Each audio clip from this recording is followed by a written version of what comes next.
I've lived in this house for 6 years now, and all of this made a lot of sense when I first built the house.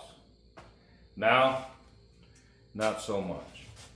It's time to clean it up and reorganize and get this garage to where it's just a little more user friendly.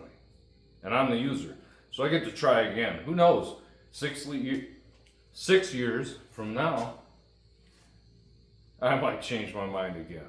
But right now, I'm gonna do something about this because it's not working anymore. It's a mess. All right, to get started, you got to do what any man would do and just stare at things. You got to think it through. Maybe play a little basketball. I don't know, you just got to feel it out sometimes. You know, you can't just get into it all willy-nilly because that's when you end up redoing things later. And it may not look like it, but I'm thinking long and hard, what would be the best way to set up my garage? And I don't know, roughly a little bit of, a little bit here, a little bit there, take some measurements, stand around. I might be a little ADHD. I'm beginning to realize that because, well, I think you can see why. It's hard to focus sometimes, but sometimes I got to keep moving to think. I can't just sit still. All right, I got an idea now. Get out the Sharpie, use my trusty workbench. Look how nice that workbench is. It's a beautiful thing. You've seen it in other videos. But I've got an idea to make this little cubby because I want to keep those speakers that I got, and I want a place to store them where they don't stick out quite as much. I need a shelf up above to store, junk. But I want to keep a workbench, and I think I'm going to put a workbench behind that cubby, and that way I've still got a workbench. I think I'm going to get rid of those upper cabinets that I've got, but I'm going to utilize the base cabinets and countertop that I've got sitting right there. So, yeah, seems like a good plan. Good as any. There you go. That's my rough sketch. Now I went to work, and I got on SketchUp and designed this. Should be all pretty much to scale, except that big old school light fixture there. But other than that, that's kind of what I'm looking at. This little cubby for my speakers back there. I'll probably do some pegboard on the back wall and then have my countertop. I didn't want to get too crazy on the detail because I know what I'm doing, but it's kind of cool to see it in 3D, what you can do. Before I can do any of that, I got to clean up. And as you can see, cleaning up for me is quite the process. Get the speakers out of the way, pull all the wrenches and all the tools that I've got hanging up on the pegboard. Clean up stuff. This pencil sharpener came from a job that I did probably 15 years ago, an old school, and it was getting demoed, throwing stuff away, and I thought it'd be cool to have an old elementary school pencil sharpener in my shop, and I use it quite often. Take apart the woodbench, yeah. Get it out of there. I got a wire running right through from all my outlets. Obviously, you need power to those outlets, so there's going to be a wire, but it's important to look and find out where that's at. I did a plumber impersonation here. You're welcome. This is a family-friendly channel, so, stickers and stuff. But I'm measuring over to see where I want to put that cubby and marking it out on the floor. I'm using a Sharpie. And then I'm going to find out my height off the floor. Now, I measured my speakers to figure out where I wanted to put those, and that's what I'm setting for the height of the cubby. Now, because I've got a wall intersecting in the middle of a stud bay, I've got to have something to attach the 2x4s for the wall, but also I need stuff to attach the drywall to. So I'm going to put these little blocks in, these spacers. I just measured in between the stud, used my really nice hammer I got there, and you got to use a drill as a hammer sometimes. Sink the screws, put this one close to the top so that I got somewhere to attach that 2x up at the top. 2 screws each side, just keeps it from twisting, keep it flush with the face of the wall. That way I can use it as a nailer for the drywall as well. And then I want to put one in the middle. Now the drywall is 4 foot tall, so I made it so that this block will be 4 foot to the center of a block turned flat like it is. That way I've got a nailer splitting the joint of the drywall. Now you could add other studs vertically on either side of the wall, but for my purposes, this is going to be fine.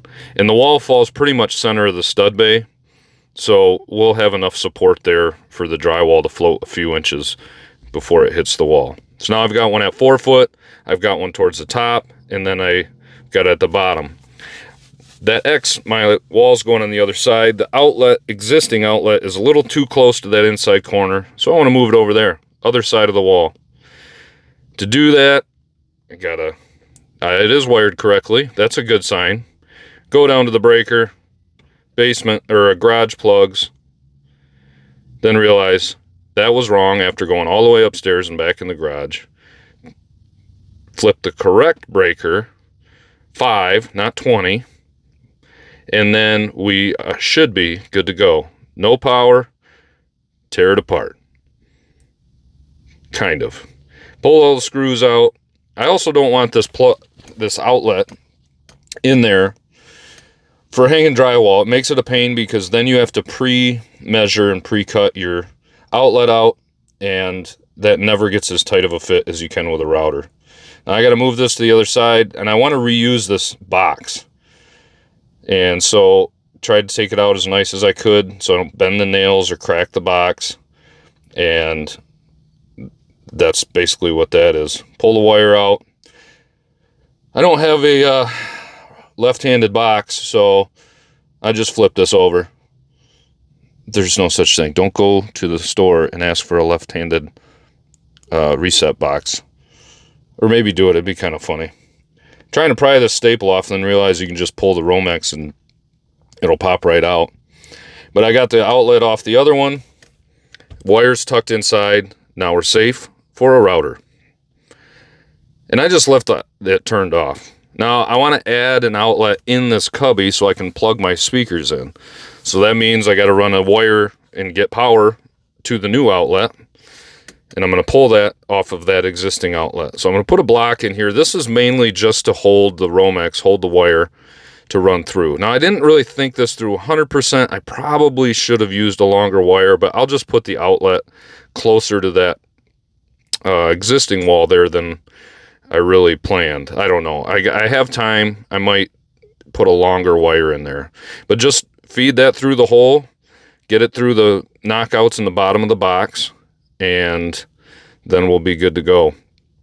You gotta get it in there. Sometimes it's hard to bend and whatever. So I'm measuring over for where the center of the wall that's coming in, and I made a mark. And then I'm gonna stub that wire out. And I thought about drilling a hole in the center of that block, but whatever. I'm just gonna staple it to the top like this. This is really important to do something like this. I'm hanging the drywall, so it's not quite as big of a deal, but as an electrician, to get your wire stubbed out exactly where you want it stubbed out, because the drywaller is going to cut the hole wherever that wire is sitting. So I had a few staples. There's a code of some kind of how far staples need to be from boxes and whatnot. I don't know what that is. I just don't want it to move. We're about ready for the next step. I've got some R19 unfaced. No, there's no vapor barrier. I'm not using craft faced. It's not really necessary. In a garage, it's going to be fine. I've got vapor barrier on the outside of the house everywhere.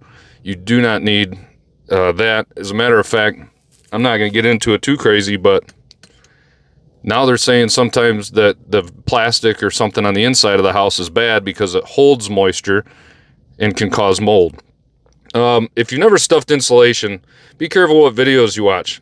You can see here I'm using a broom handle. I'm not getting up and down a ladder and whatever. Just take the broom or any stick of any kind and push it in at the top. Now I've got that block there.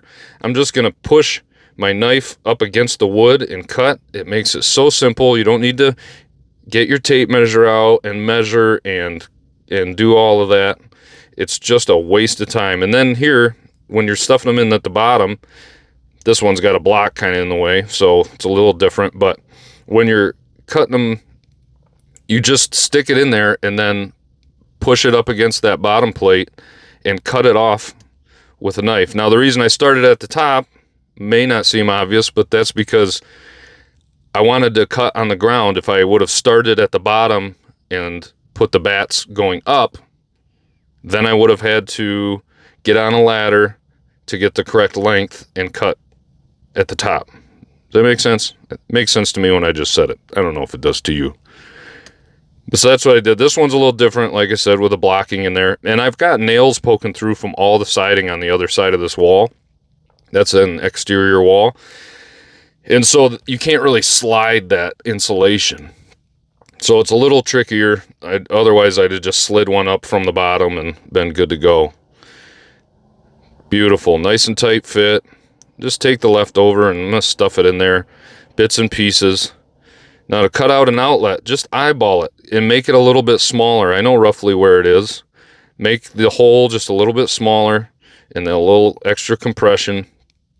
Some people will say you don't want, and there's some truth to it, you don't want to have too much compression on this insulation. The point of it is to be fluffy and airy. The air pockets actually help a little bit, but it all depends on what you're using. Inside my house, I've got cellulose, and that's real tight on everything, so it's different. I ran out of the R19. I've got some R11 here, so I'm just stuffing the top. Actually, I'm going from the bottom, making the roll at the top, and then folding that second layer down, and there you go. Isn't that a beautiful thing? A wall full of pink insulation. Super, super exciting stuff, I know. Everybody's real pumped about it. I've got to put some in that corner. I am going to get it. I don't know that I'm ever going to heat my garage, but I might need it. We'll see. I know it doesn't look like a whole lot, okay?